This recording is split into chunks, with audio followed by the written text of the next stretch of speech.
सभी को मेरा प्रातःकालीन नमस्कार।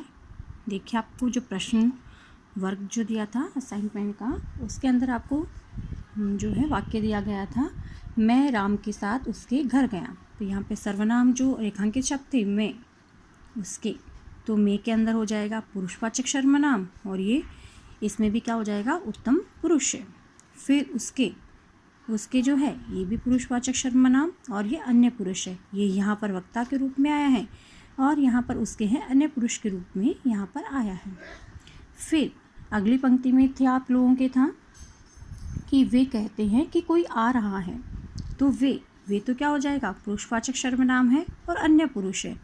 कोई अपने आप में क्या है, अनिश्चयवाचक सर्वनाम। अगला जो वाक्य आप लोगों के था, यह अच्छा नहीं हुआ। यहाँ पर यह रेखांकित शब्द था, और यह यहाँ पर क्या हो जाएगा, अनिश्चयवाचक सर्वनाम। आज हम हैं पद परिचय के अंतर्गत पढ़ेंगे विशेषण कि विशेषण किसे कहते हैं, विशेषण के प्रकार। देखिएगा, विशेषण जो होता है वह संज्ञा पदों की विशेषता प्रकट करने वाले शब्द विशेषण कहे जाते हैं। संज्ञा पदों की विशेषता व्यक्त करने वाले शब्द जो हैं वो विशेषण कहे जाते हैं।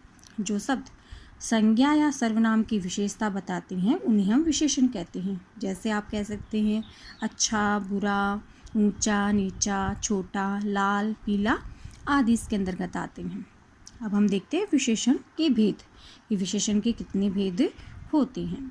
देखिए, पहला जो भेद है विशेषण का वो है गुणवाचक विशेषण। गुणवाचक विशेषण संज्ञा के किसी गुण, रूप, रंग, आकार, दशा आदि को बताने वाले विशेषण गुणवाचक विशेषण कहे जाते हैं। जैसे सुंदर लड़की, काला सांप, टेढ़ा बांस, बीमार स्त्री आदि इसके अंतर्गत आएंगे, जहाँ पर संज्ञा के गुण, रूप, रंग, आकार, दशा आदि की विशेषता जहाँ पर होते हैं उनको हम गुणवाचक विशेषण कहते हैं। इनके अंतर्गत गुणवाचक विशेषण में आप लोग हैं, गुण हैं किसी के दोष, किसी का रंग, उसकी दशा, आकार, दिशा, नागरिकता, काल, आयु, स्पर्श, स्वाद, ये सभी किसके अंतर्गत आ जाएंगे, ये आ जाएंगे गुणवाचक विशेषण के अंतर्गत। देखिए, फिर सुनिए, किसी का गुण अच्छा है, बुरा है, भला, शिष्ट, सभ्य। दोष भाई बुरा है, अनिष्ट है, असभ्य है, कंजूस है। फिर रंग काला, लाल, हरा, नीला, पीला। दशा रोगी है, स्वस्थ है, मोटा है, पतला है, बीमार है। आकार गोल है, चपटा है, कुरूप है, सुडौल है, ये। और दिशा के अंदर उत्तरी, पूर्वी, पश्चिमी, दक्षिणी, ये सभी दिशाएं। नागरिकता भारतीय, पाकिस्तानी, अफ्रीकी, चीनी आदि। काल नया, पुराना, ताज़ा, प्राचीन, अगला, पिछला। या आयु आ जाएगी, युवा है, वृद्ध है, बाल है, किशोर है। स्पर्श कोमल है, कठोर है, मुलायम है, खुरदरा है। स्वाद खट्टा, मीठा, नमकीन, चरचरा, कड़वा, तीखा आदि, ये सभी किसके अंतर्गत आएंगे, गुणवाचक के विशेषण के अंतर्गत। अगला जो विशेषण है वो है संख्यावाचक विशेषण। तो संख्यावाचक विशेषण में देखिए, संज्ञा या सर्वनाम की संख्या प्रकट करने वाले विशेषण संख्यावाचक विशेषण कहे जाते हैं। जैसे 2 पुस्तकें, 5 पंच, पहला लड़का, तीसरी गली आदि। देखिए, जहाँ पर संख्या के भाव जहाँ पर प्रकट होते हैं वहाँ पर क्या हो जाएगा, संख्यावाचक विशेषण। अब इसमें भी क्या हो जाएगा, निश्चित संख्यावाचक विशेषण। इसके रूप आप कह सकते हैं अनिश्चित संख्यावाचक विशेषण, ये भी इसके अंदर किस में आ जाएगा, संख्यावाचक में। निश्चित संख्यावाचक और अनिश्चित संख्यावाचक।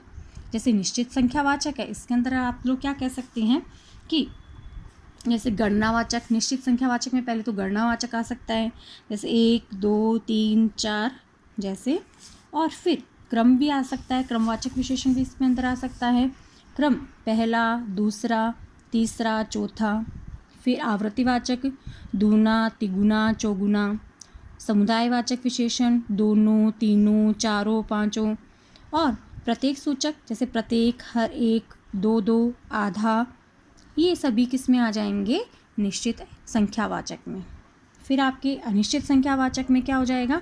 जहाँ पर है निश्चित नहीं होता, जैसे कुछ है, थोड़ा है, कुछ एक है, बहुत से हैं, इसमें कोई निश्चित संख्या नहीं होती, वहाँ हो जाएगा अनिश्चित संख्यावाचक। फिर अगला जो प्रकार है विशेषण का वो है परिणामवाचक, परिमाणवाचक। किसी वस्तु की माप या मात्रा को व्यक्त करने वाले विशेषण को परिमाणवाचक विशेषण कहा जाता है। यथा थोड़ा पानी, बहुत काम, 2 किलो आम, 5 लीटर खादी आदि। इसके भी क्या है? 2 भेद है, निश्चित परिमाणवाचक और अनिश्चित परिमाणवाचक। जैसे निश्चित में तो क्या हो जाएगा? जैसे 1 किलो दूध, 1 लीटर दूध, 200 किलोमीटर दूरी, 3 मीटर कपड़ा, 10 बीघा ज़मीन। ये तो किस में आ गया? निश्चित परिमाणवाचक में। और अनिश्चित में थोड़ा पानी, कुछ मिठाई, 10-15 मीटर कपड़ा, ये सभी किस में आ जाएंगे? अनिश्चित परिमाणवाचक में। फिर अगला भेद है संकेतवाचक विशेषण। संकेतवाचक विशेषण में देखिए, इसे सार्वनामिक विशेषण भी कहा जाता है।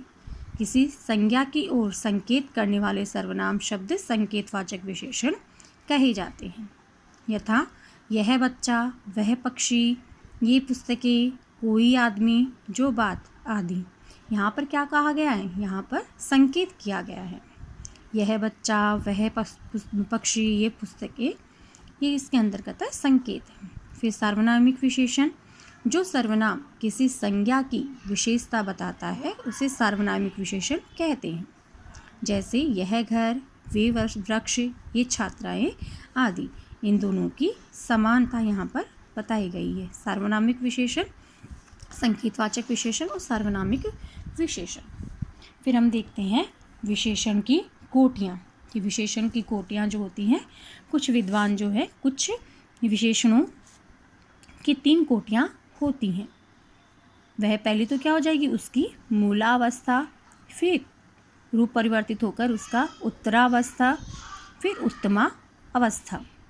जैसे मूलावस्था में देखेंगे आप लोग 3 शब्द हम यहाँ लेते हैं, उच्च, उच्चतर, उच्चतम। उच्च शब्द है, उच्च शब्द अपने आप में क्या है? मूल है या सामान्य अवस्था है। फिर उच्चतर, उच्चतर उत्तमा अवस्था है। उच्चतम, ये क्या हो जाएगा? उत्तमा अवस्था। जैसे आप लोग इंग्लिश में डिग्री पढ़ते हैं, उसी के अनुसार यहाँ पर भी विशेषण की भी 3 अवस्थाएं यहाँ पर हो गई हैं। फिर हम देखते हैं विशेष्य। जिस संज्ञा या सर्वनाम की विशेषता बताई जाती है उसे विशेष्य कहा जाता है। विशेषण का लिंग और वचन विशेष्य के अनुसार होता है। यथा अच्छा लड़का, अच्छी लड़की, अच्छे लड़के आदि। देखिए आज हम इतना ही करेंगे। अब इसमें भी क्या होगा? जैसे आपको कोई वाक्य दे दिया गया और आपसे पूछा जाएगा कि विशेषण का कौन सा प्रकार यहाँ पर आया है, किस विशेषण का प्रयोग यहाँ पर किया गया है। धन्यवाद।